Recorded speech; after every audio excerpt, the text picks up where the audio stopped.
of them behind us, right? Numbers chapter 8. Huh? What is it? 30? No, 32.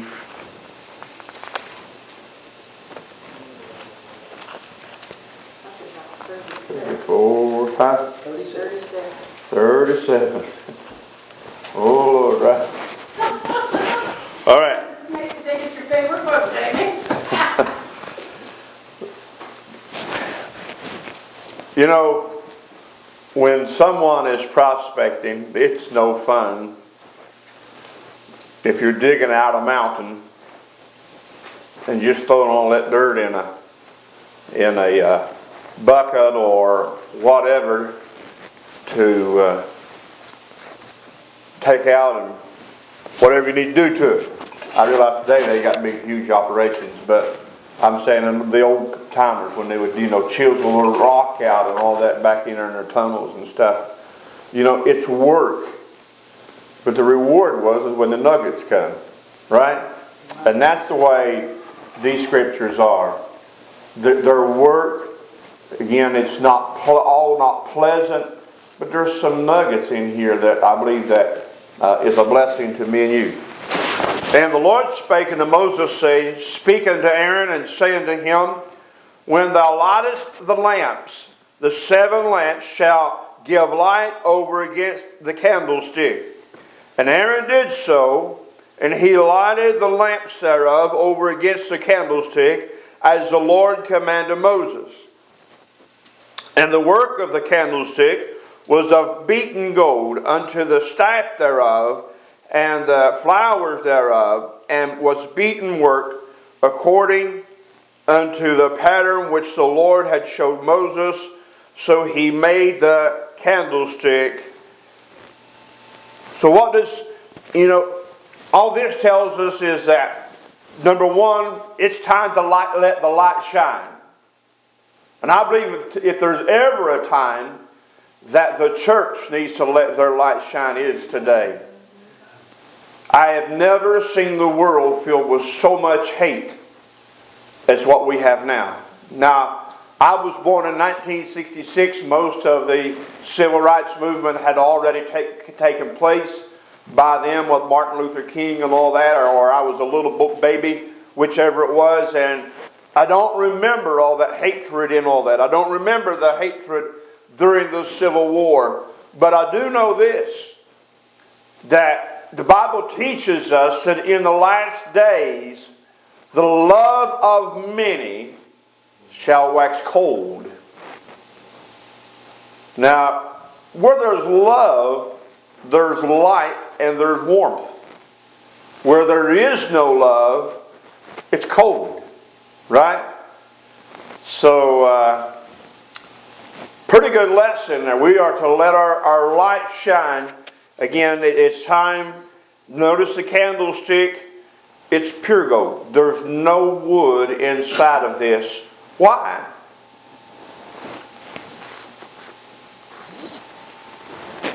What does fire do to wood? It goes away, doesn't it? So the staff and all the flowers were they.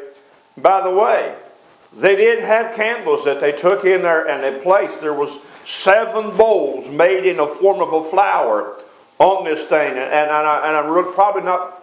I saw different renditions of it, how that they just branches come out, just off one up the center, and then 3 branches off each side of the renditions that I saw of it, and each one of those limbs had a bowl or a flower on top, and they filled it with oil twice a day.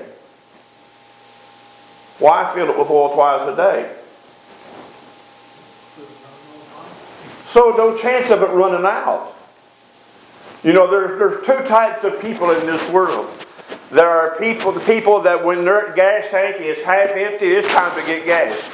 And me and Mitch talked about this the other day. There are people that when that low fuel light's on, they flip it over, and now it says, you got so many miles to empty. And they push it as far as they can. Mm-hmm. That's Scarlett, huh? And her mother. Our mother. I'm guilty of it. I'm guilty of it. We pulled into the gas station, was it Wednesday morning? Thursday morning. And when we pulled in, my thing went ding, ding, ding, ding. That poor truck likes fuel, so. I think Mitch headed straight to the gas station that night when he got the car up from Wendy's.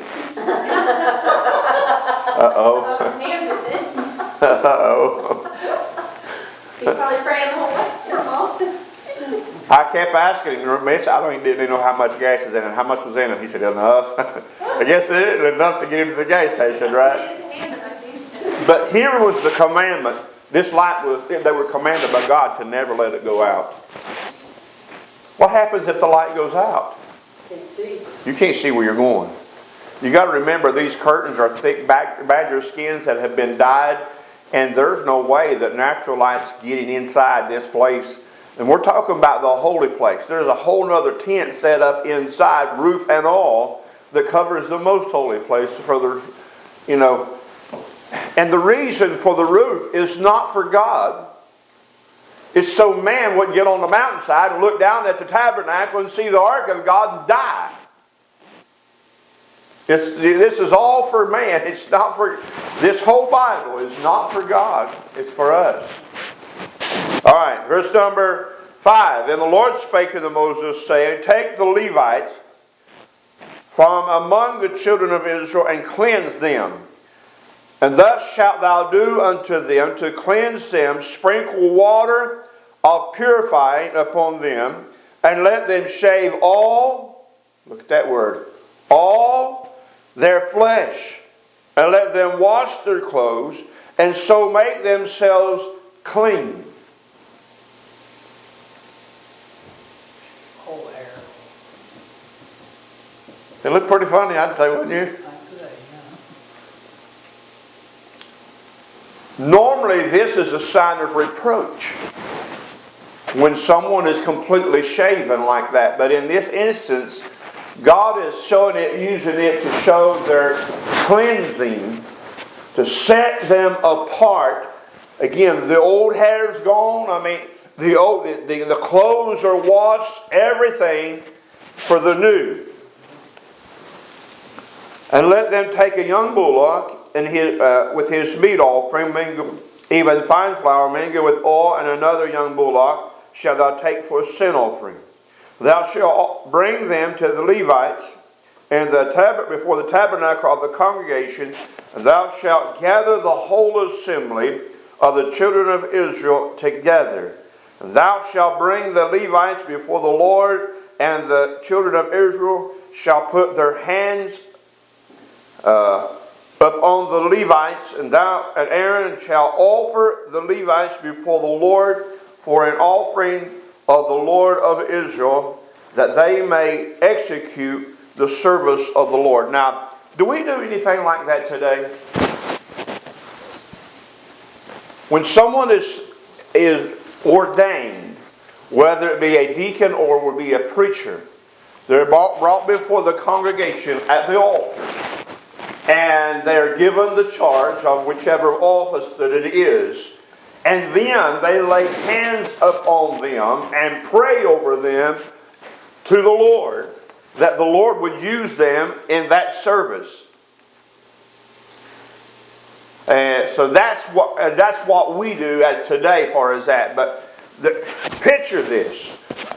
You've got these 22,000 Levites that are brought before the Lord. I believe, is that right?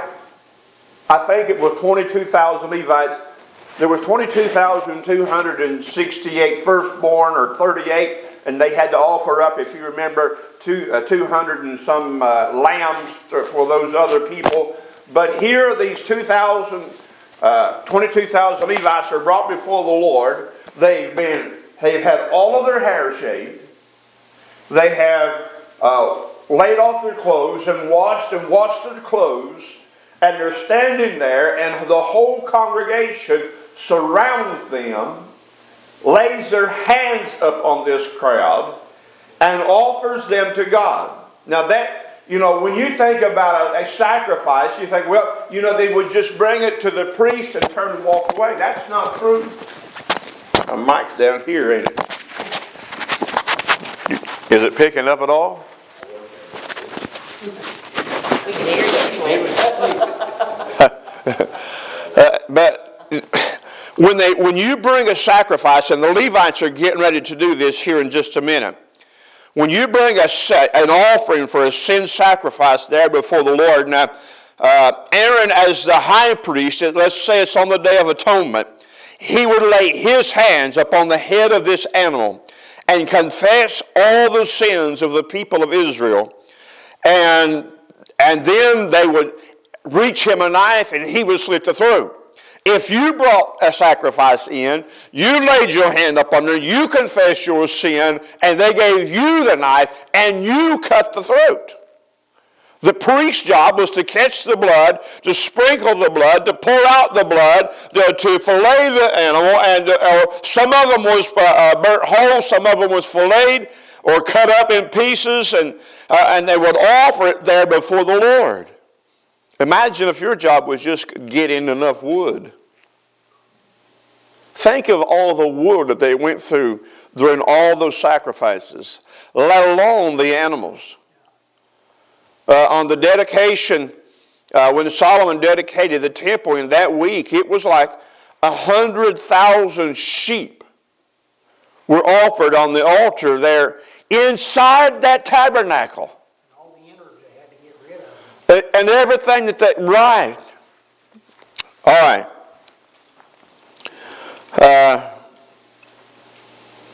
Thou shalt bring the Levites before the children of Israel. They shall put their hands upon them, upon the Levites. And Aaron shall offer the Levites before the Lord for an offering of the children of Israel, that they may execute the service of the Lord. And the Levites shall lay their hands upon the heads of the bullock, and thou shalt offer for one the sin offering, the other for a burnt offering unto the Lord, to make an atonement for the Levites. Now this is starting out. What does it mean to atone, by the way? Is it forgive or not? Huh? Does it mean to forgive? To atone means to make something right, or to restore to a right relation, right status. So that's what it means. Think about it. Every year, there was a remembrance of the sin that they have been, for the last 364 days, had been gone. And all of a sudden, here's that sin back in the eyes of God. And now you not only that sin, your new sin, and you've got to come in and confess that sin and offer up a sacrifice. I don't know about you. I'm glad I don't have to.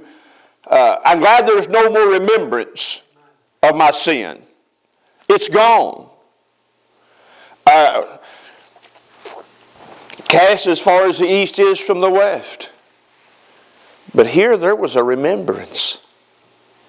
Had to continuously be done. Why? I know that's not part of the lesson, but why? Well, they didn't have the Jesus Christ, the unblemished. What's the word I'm looking for? I don't know. Go ahead, someone. I can't think of what. Come on, Jade. Come on. Why, Jade? What she's trying to say. Someone help me. The sacrifice. Jesus Christ is our sacrifice, so we don't have to do it anymore. When Adam sinned in the garden, all right, man was cursed. The earth was cursed. Everything in the earth is cursed. How can something that's cursed make something that makes something right?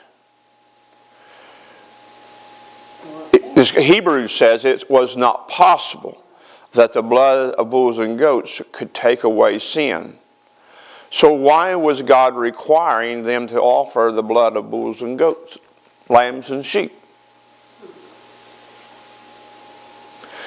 Because all this was done by faith, pointing toward a better sacrifice.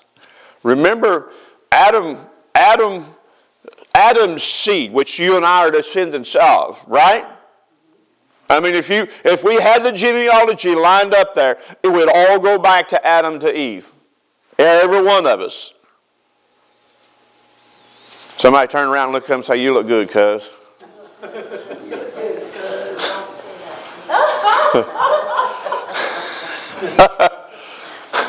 Will, scoot over just a little bit farther. You're still in arm's reach. No, son, you're moving around.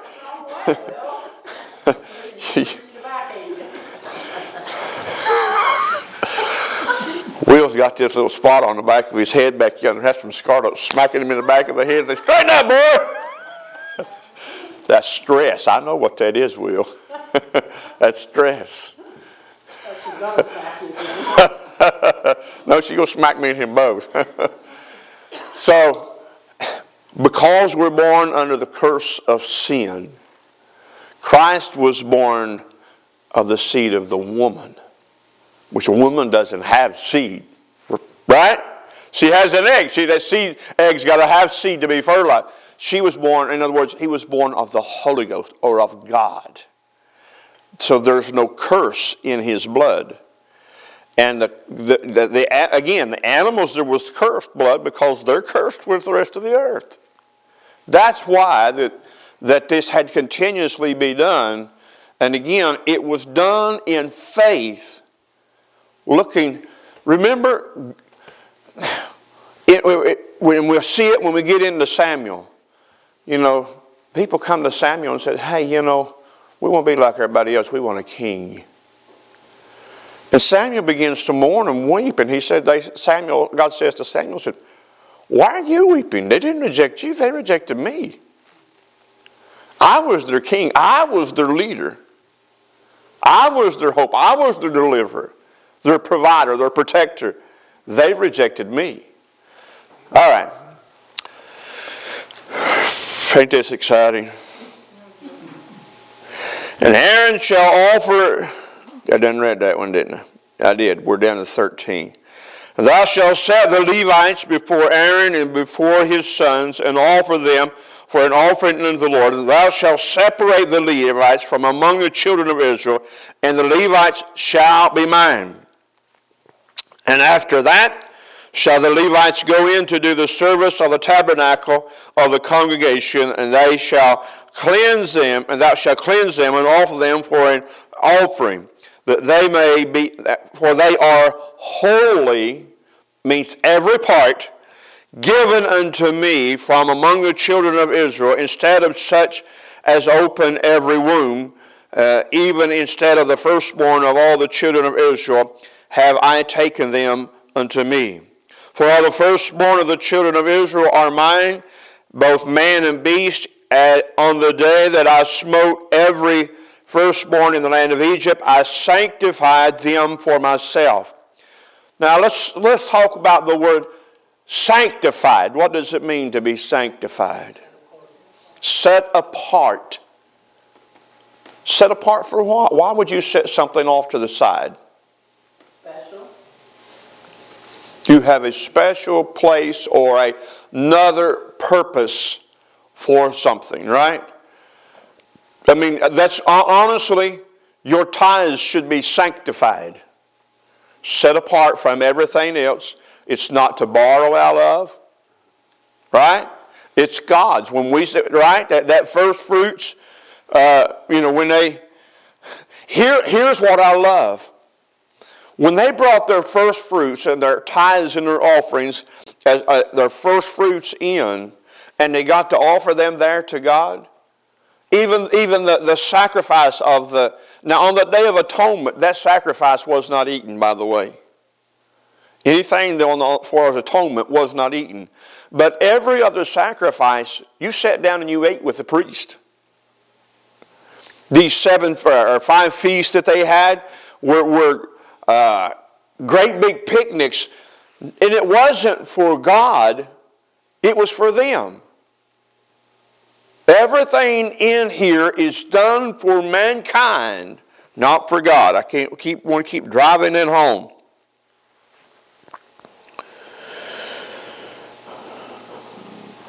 And I have taken the Levites for all the firstborn of the children of Israel, and I have given the Levites as a gift to Aaron and to his sons from among the children of Israel to do the service of the children of Israel in the tabernacle of the congregation, and to make an atonement for the children of Israel, that they may be no plague among the children of Israel when the children of Israel come nigh unto the sanctuary. So why does he give these Levites he uses the word gift here. What does it mean to give a gift? Why do we give gifts? Because you love someone that cares about it. You want to see them happy. Now, in our society, we've got it all wrong. We have what we call a gift exchange, right? You give me a gift, I give you a gift. Right? A gift is really not a gift until it's given without expectation of anything in return. God knew that there was nothing that Aaron and his sons had to offer. How many sons did Aaron have at this point? Probably 4. Because they just now have set up the tabernacle, and we haven't got to the point where we already covered it in the book of Exodus, where 2 of his sons have offered up the strange fire and God kills them. So at this time he probably has 4. So how can 5 men do the service of the tabernacle of the sanctuary in taking care of all these sacrifices? No way. No way that they could. Now, again, the part of the services, if we would go back and look, when God broke it down, there were 3 different tribes within the tribe of the Levites. One of them was to help with the sacrifice, which was the Kohathites. One was to tear the tabernacle down, and one was to carry the tabernacle. They all had a specific job. Everybody didn't help with the actual sacrifice part of it, all right? The Kohathites are the ones that had that responsibility. Do you guys remember that? Somebody are nodding their head this way. Yeah, I remember that. It was an exciting day. And Moses and Aaron and the congregation of the children of Israel did to the Levites according to that the commandment Lord commanded Moses concerning the Levites, so did the children of Israel unto them. And the Levites were purified, and they washed their clothes, and Aaron offered them as an offering before the Lord, and Aaron made an atonement for them to cleanse them. And after that, Levites were to do their service in the tabernacle of the congregation before Aaron and before his sons, as the Lord had commanded Moses concerning the Levites, so did they unto them. And the Lord spake unto Moses, saying, so when we come to that phrase, that means something different's about to happen afterwards besides what we've been talking about, right? Every time we come to that phrase. And this is it that belongeth unto the Levites from 20 and 5 years old and upward. They shall go in to wait upon the service of the tabernacle of the congregation, and from the age of 50 years old they shall cease waiting on the service thereof, and shall serve no more, but shall minister with their brethren in the tabernacle of the congregation to keep the charge, and to do this, and shall do no service. Thus shalt thou do unto the Levites touching their charge. So after their age of 50, they're to do what? Huh? Just attend the congregation. What was the service?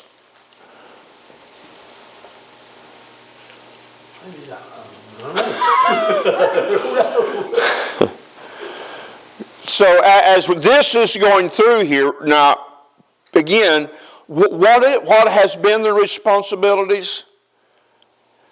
It is to carry, to tear down, to set up, to help sacrifice Those are their duties, to get rid of all the bad and to to carry water, to water constantly. I mean, because when you're dealing with that many dead animals and they're constantly washing the blood off their hands, it's not going to be long. That water's nasty. Right? Well, at age 52, they probably couldn't work and have the strength that they had when they were younger to do all that. So if God allows these guys to retire, but they're still to do the service of the tabernacle of the congregation, did you catch that? Right? And their service of the tabernacle of the congregation, again, is to help with the sacrifices. But they're not, I think the difference is here, once they're above 50, they're not to tear up and set down the tabernacle. And they've got to be 25 to help tear up and tear down the tabernacle. I think that's where the separation comes in there. There's strength to build up and tear down and to carry. And again, we know that the one family was given 4 wagons, the other family was given 2 wagons. And one family was to carry, the Kohathites were to carry their part on their shoulders, which would have been the Ark of the Covenant, the table of shewbread, the golden candlestick, the altar of incense. But I know and you know, this big brazen altar, by the way, that was, if I remember right, was 6 cubits by 6 cubits by 6 cubits. So in other words, 9 by 9 by 9. Huge. It was big. Now I know it was big. I might have been off on the cubits, but it's real close to that. So you're not going to carry that. You're going to have to put it on something, right? All right. So that is chapter 8 of the book of Numbers. Whew. Yippee! So what do you take away from a chapter like that? Here's 3 things. Number 1, the light's got to be burning, right? Number 2, something that's going to be used for God has got to be sanctified, set apart. They can't be part of the world and be part of the God's service as well. You can't, right? I mean, you shouldn't bring somebody. If I only come once a month and the rest of the time I'm out I'm not saying I'm out running bars or whatever. Maybe I'm just going fishing or hunting the rest of the month. How much confidence should you have in me as a pastor? I am not fit to lead if my life is not dedicated to the service of the Lord and to the house of God. In every aspect. And these guys, this cleansing, this washing, this shaving was all a symbol, again, of the purification. Did it make them holy? What can wash away my sin? What can make me whole again? Nothing.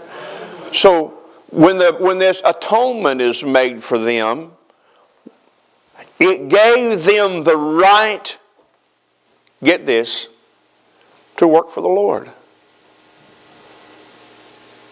So should people that are not Christians be allowed to sing in the pulpit?